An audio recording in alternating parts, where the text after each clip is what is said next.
welcome you, curious minds, to another deep dive. Great to be here. Today, we're really plunging into this just overflowing stream of recent sports headlines. It's been a busy couple of days. Absolutely. Nonstop action. Yeah, we've gathered insights from, well, all over. FOX Sports, NFL.com, NBC Sports, Sporting News, AP, Sky Sports, Sports Business Journal, a whole range. Just cross-section there. Our mission, as always, to kind of distill the most impactful stories from, say, the last 24 to 48 hours. Give you that shortcut to being really informed. Cutting through the noise. Exactly. From blockbuster trades, surprising player moves, big business deals. It's all in there. Okay, let's unpack this. Let's do it. We really have to start with the gridiron, right? Some really intense player-team dynamics playing out. Definitely front and center. The Dallas Cowboys and defensive end Michael Parsons. Major headlines. Our sources are indicating Parsons has officially requested a trade. Yeah, officially asked out. Citing a, quote, deteriorating relationship, and the team just refusing to engage with his agent. Which is often the sticking point. And we even heard Parsons put out a detailed social media post. Yeah. Basically saying, I no longer want to be here. Yeah. That's direct. Very. It seems like he was willing to talk extension earlier in the offseason, but his quote was, not one demand has been made by my agent about money, years, or anything else. So it's not about the specifics yet. It's about the process. Exactly. This is just such a bold public move, isn't it? It absolutely is. And, you know, the public nature of this dispute is really key here. It's fascinating. Yeah. Parsons has apparently been considering drastic measures, right? And that missed practice, the one for the back injury. Right. Quotes around back injury. Widely seen as a hold-in. Basically showing up to avoid camp fines, but not participating fully. It just highlights how messy these contract talks can get, especially when a star player feels like, you know, they're just not being heard. And they leverage their platform. And the speculation machine is already running wild. Oh, yeah. Multiple sources are throwing out top landing spots. Jets, Raiders, Bills, Broncos, Ravens. The usual suspects, maybe. Kind of. And the fan sentiment seems pretty clear online, right?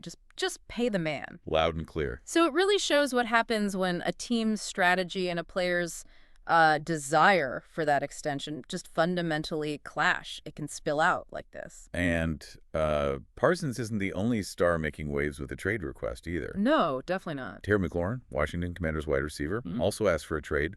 Also amid a contract dispute. Right. Similar situation, but... What's pretty interesting here is the sources suggest the Commanders are, quote, not interested in trading Terry McLaurin. Yeah, shutting it down publicly. Even though several teams have apparently called about him. So why the difference in team reaction, do you think? Well, if you look at the bigger picture, it often boils down to perceived value and leverage, right? Okay. McLaurin, he's turning 30 soon. That puts him in a different kind of dynamic in these talks compared to a younger star like Parsons.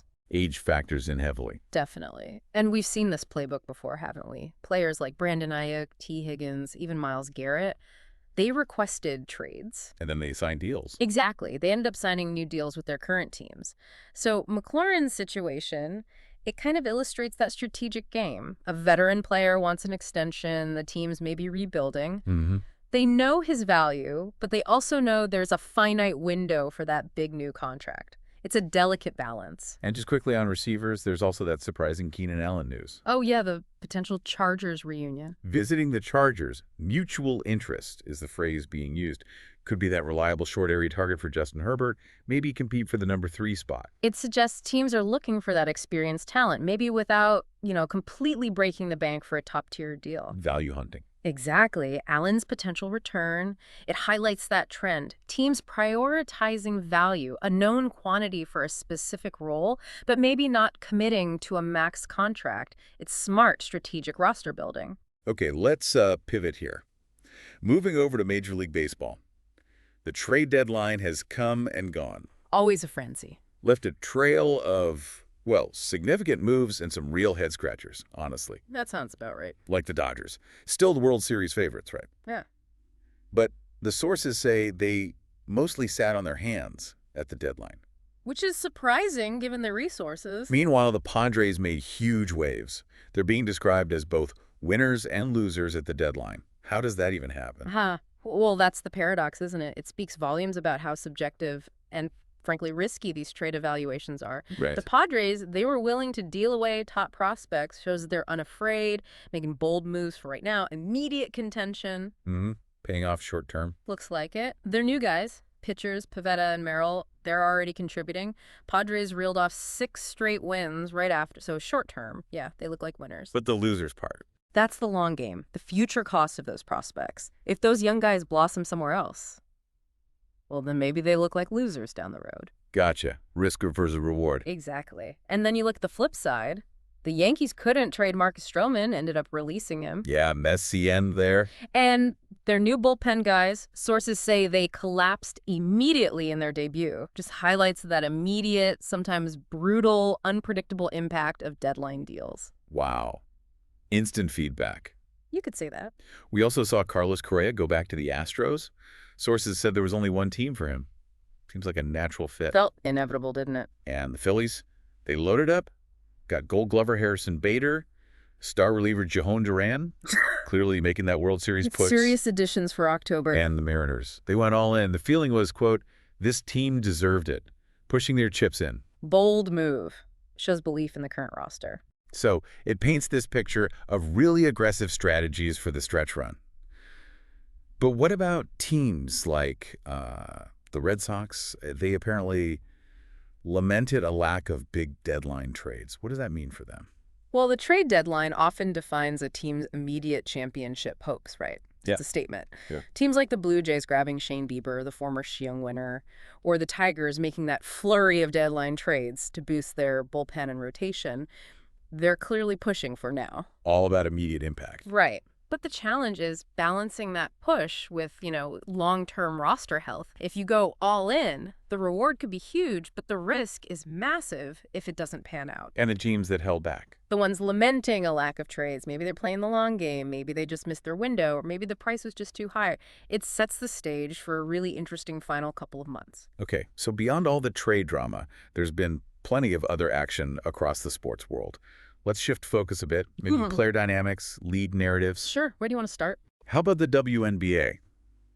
The 2025 MVP odds are out. Collier's favored. Makes sense. She's having a great year. But what's surprising is an injured Caitlin Clark remains on board in those discussions. Still a key narrative. Her impact is just undeniable, even when sidelined, the attention she brings. Right. And speaking of narratives, we also saw Candace Parker call the WNBA All-Star Game effort awful. Pretty blunt. Very blunt. Parker doesn't mince words. It makes you think about how these discussions, star power, performance level, public critique, how they impact the WNBA's growth, its competitive landscape. Absolutely, especially with players like Maddie Siegrist coming back from injury too. These narratives are crucial for a league that's really hitting its stride, high stakes in perception and performance. And speaking of high stakes, the NBA contract world, always buzzing. Never sleeps. The Knicks' Mikal Bridges agreed to that 4-year, $150 million extension. Big deal. Locks him up. But what's really notable is he took $6 million less than his max. Yeah. And that helps the Knicks stay under the second apron. Which is huge in today's NBA. That second apron, for those listening, it's a luxury tax threshold in the league's CBA. Go over it and you face serious restrictions on trades, signings. It really handcuffs a team. So that flexibility Bridges gave them is massive. Immense strategic advantage for building the team down the line. Smart move by both sides, potentially. On the other hand, you have the Jonathan Kuminga and Warriors situation. Yeah. Still sounds like a stalemate. Yeah, that one's tricky. Reports say neither side is exactly eager for a reunion, but it seems like, quote, things seem headed that way, towards some kind of return. It just shows those complex, sometimes strained relationships between players and franchises. Always layers to it. Okay, let's touch on some recent results and other athlete stories. Right. We had the NFL Hall of Fame game kick off the preseason. Chargers beat the Lions. Preseason, but still, football's back. Felt good to see it. First taste. And in track and field, some incredible performances. Melissa Jefferson-Wooden and Kenny Bednarek won the U.S. 100-meter titles. Huge wins for both. And Kenny Bednarek. Wow. Became only the 8th U.S. man ever to break 9.80 in the 100 meters. Just blazing fast. Elite company. Truly world-class speed. But then, here's where it gets, well, complicated. A reminder of the scrutiny these athletes face. Always under the microscope. Sprinter Sha'Carri Richardson was arrested. An incident at Washington Airport involving her boyfriend. Yeah. Saw that news. Unfortunate situation. It just brings into sharp focus, doesn't it? That immense pressure athletes are under. Public lives, private lives, Mm-hmm. constantly judged. It really does. You see these incredible athletic highs, right? Yeah. Breaking records, winning titles. Yeah. And then almost immediately, you can have the public fallout from a personal incident. Mm-hmm. Navigating that constant spotlight on and off the track, off the field. It's an enormous challenge. It's just part of their reality now. Absolutely. Okay, let's shift gears one more time. Beyond the games, the business of sports. It just keeps evolving so fast. The money and media side is fascinating. And the sources are indicating something potentially massive. The NFL is, quote, on the verge of selling media assets to ESPN for an equity stake in the network. Whoa. Okay, that is huge. An equity stake. Yeah. Sounds like way more than just a typical rights deal. Mm-hmm. What could this mean for, how we actually consume sports content down the road? Well, this could be a monumental shift. You're right. An equity stake suggests a much deeper partnership, more integration. Like blurring the lines? Exactly. Blurring the lines between the league and the broadcaster. It could lead to, much greater collaboration on content, distribution, Mm-hmm. maybe more immersive fan experiences. It really makes you wonder how this shapes the whole landscape, how it influences what gets made, where we see it. Very interesting. And we're also seeing more of these unique, almost spectacle-type events becoming bigger parts of the calendar. Like the Field of Dreams game. Exactly. Yeah. MLB is now bringing a Speedway Classic to Bristol Motor Speedway. Joining Field of Dreams, hoops on a battleship. Baseball at a NASCAR track. Yep. Expected to host a record crowd. That is wild. Trying new things. It ties right into that quote from MLB SVP Jeremiah Yolkut, doesn't it? About creating a natural tie-in with another sport, focusing on things they're driving towards speed and being fast and bold. Makes sense. Cross-promotion, new audiences. Bold is the word. And speaking of venues, some stadium news too. The Bengals finalized their lease for Paycor Stadium. Good news for them. Stability there. And the Commanders' potential return to D.C. cleared another hurdle.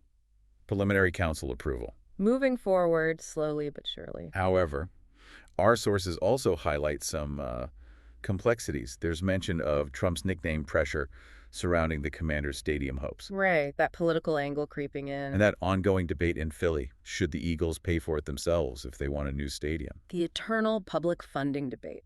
It really brings up these big questions, doesn't it? The financial side, the community side of these huge sports franchises. Absolutely. Stadium deals are incredibly complex. Yeah. Public funds, team owners, city politics. It's always a negotiation.